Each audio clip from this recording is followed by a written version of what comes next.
Hi! ఎలా ఉన్నారు అందరూ? ఆషాఢం అంటేనే మనకి గుర్తొచ్చేది గోరింటాకు కదా! మరి నేను గోరింటాకు పెట్టుకోవాలిగా. అందుకే మాకు తెలిసిన వాళ్ళ ఇంటి దగ్గర గోరింటాకు చెట్టుంటే వెళ్ళాననమాట. చూసేటప్పటికి అక్కడ వాళ్ళ ఇంట్లో అందరూ కోసి కోసి ఆ చెట్టుకున్న ఆకు కూడా అయిపోవచ్చింది. ఇంకా ఉన్న ఆకుని కోసుకొని ఇలా మిక్సీలో వేసి పెట్టుకున్నాను.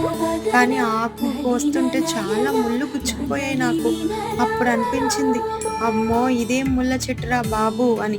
అలాగే అందరూ ఆ ముళ్ళ చెట్టు కదా అని చెప్పి దాన్ని వదిలేస్తారు. దాన్ని పట్టించుకోరనేనేమో. దేవుడు దాని లోపల ఇలా రెడ్ కలర్‌ని, ఆరెంజ్ కలర్‌ని దాసిపెట్టాడు. ఎంత ముళ్ళు గుచ్చుకున్నా గానీ, ఆ ఆకు అలా చేతికి పండాక చూసుకుంటే ఎంత హాయిగా అనిపించిందో.